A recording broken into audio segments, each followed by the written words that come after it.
Hey, older friends, we're back with another chapter of Mr. Popper's Penguins.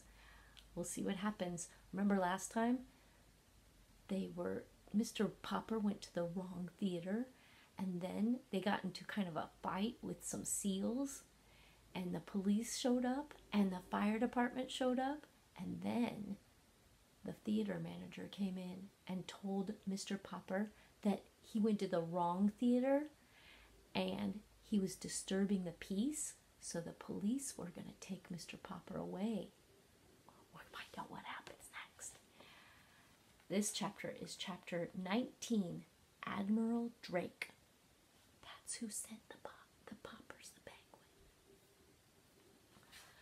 So, Mr. Popper, with Captain Cook, Greta, Columbus, Louisa, Nelson, Jenny, Magellan, Adelina, Scott, Isabella, Ferdinand, Victoria, was bundled into the patrol car and hustled off to the police station.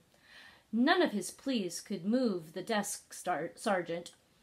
"That theater manager is pretty mad at you the way you busted into his theater, so I'm holding you here. I'm going to give you all a real nice quiet cell. Unless you furnish bail." Bail is money that you pay to get out of jail. "I'm putting the bail at $500 for you and $100 for each of the birds." Of course, Mr. Popper did not have that much money on him, and neither did Mrs. Popper when they telephoned her at the hotel. The hotel bill was paid for several days ahead, but she had no extra money. The check for the final week's salary was not due until the end of the week. Indeed, it was now looking as if the Poppers would never see that check, since they could not get the Penguins out of jail long enough to put on their act at the Royal Theatre. If only they had gotten in touch with Mr. Greenbaum. Mr. Popper knew that kind man would have gotten them out. But Mr. Greenbaum was somewhere in Hollywood, out on the Pacific coast, and the Poppers had no idea how to reach him. It was very dull for the birds in jail. Wednesday came, and there was still no word from Mr. Greenbaum. Thursday, the birds began to droop. It was soon apparent that the lack of exercise, combined with the heat, might prove too much for them.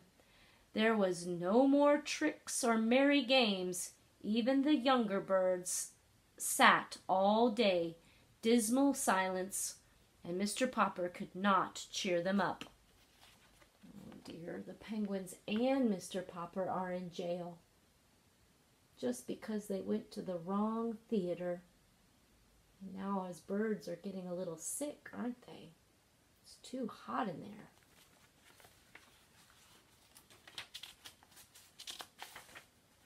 Mr. Popper had a feeling that Mr. Greenbaum would probably turn up by the end of the week to see about renewing the contract. But Friday passed without any news of him.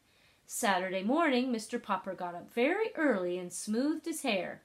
Then he dusted off the Penguins as well as he could, for he wanted everything to look as presentable as possible, just in case Mr. Greenbaum should appear. About 10 o'clock there was the sound of footsteps in the corridor, and a jingling of keys, and the door of the cell was opened. "You're free to go, Mr. Popper. There's a friend of yours out here." Mr. Popper stepped out into the light with the Penguins. "You're barely in time, Mr. Greenbaum," he was about to say. Then, as his eyes became accustomed to the light, he looked again. It was not Mr. Greenbaum who stood there. It was a great bearded man in a splendid uniform.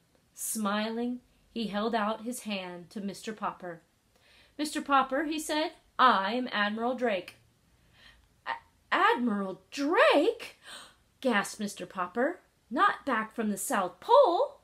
"Yes," said the Admiral. "The Drake Antarctic Expedition ship returned yesterday. You should have seen the reception New York gave us.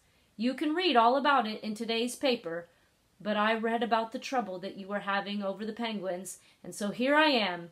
I have a long story to tell you." "Could we go to the hotel and talk about it?" asked Mr. Popper. "My wife will be anxious to see us back." "Certainly," said the Admiral. And when they were all seated in the Poppers' room at the hotel, with the penguins clustered around to listen, Admiral Drake began. "Naturally, when I knew I was coming back to America, I thought about the man who I had sent the penguin. It takes a long time to hear things down there, and I often wondered how you and the bird were getting along. Last night the mayor had a dinner for us, and I heard about the wonderful trained penguin act you had been putting on all over the country. This morning I picked up the paper, and the first thing I read was that Mr. Popper and his 12 penguins were still being held in jail." "But 12 penguins, Mr. Popper! How on earth—" Then Mr. Popper told how Greta had arrived to keep Captain Cook from being lonely, and how the little penguins had grown, and how the clever little band had saved the day for the Poppers, and when things looked very bad. "It's amazing," said Admiral Drake.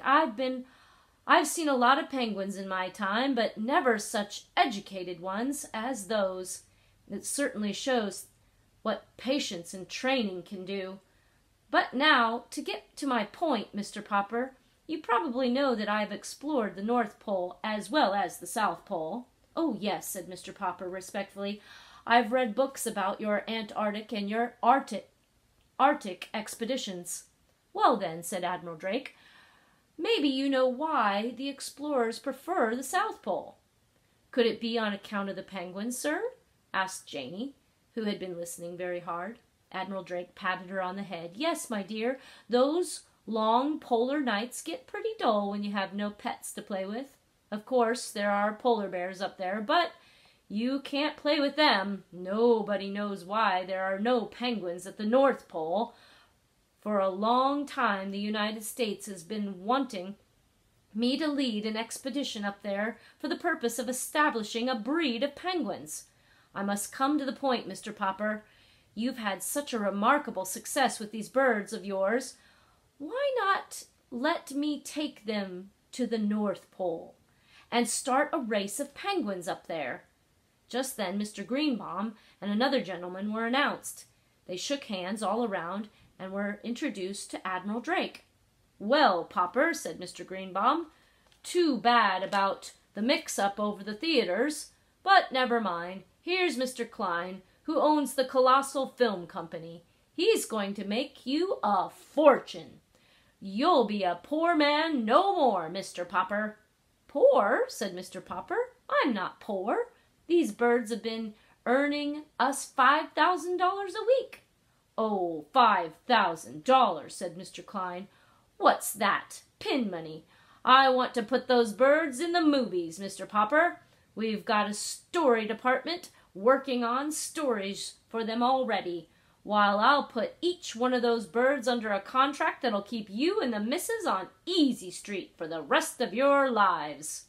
"Papa," whispered Mrs. Popper, "I don't want to live on Easy Street. I want to go back to Proudfoot Avenue." "Better consider, Mr. Popper," said the Admiral. "I can't offer you anything like that.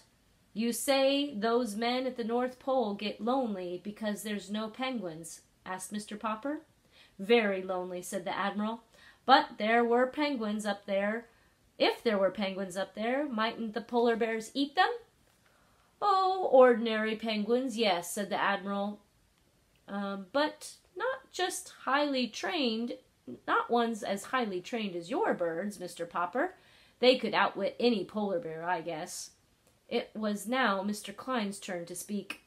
"In every moving picture house in America, little children could have the pleasure of seeing stories acted out by the Popper performing penguins. Of course, we succeeded in establishing the breed at the North Pole," said the Admiral. "The name might have to be changed a little. It might. I imagine the hundreds of years from now scientists will be calling them Popper Arctic penguins." Mr. Popper was silent for a moment. "Gentlemen," he said, I want to thank you both. I'll have to give you my decision tomorrow. Mr. Popper's got a very important decision to make, doesn't he?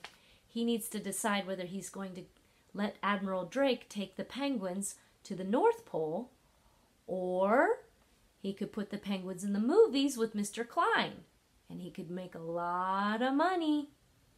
But he wouldn't make any money if he sent the penguins with Admiral Drake to the North Pole. He has a hard decision to make. Which one would you choose? We'll find out what Mr. Popper chooses next time when we read the very last chapter. Chapter 20. Farewell, Mr. Popper.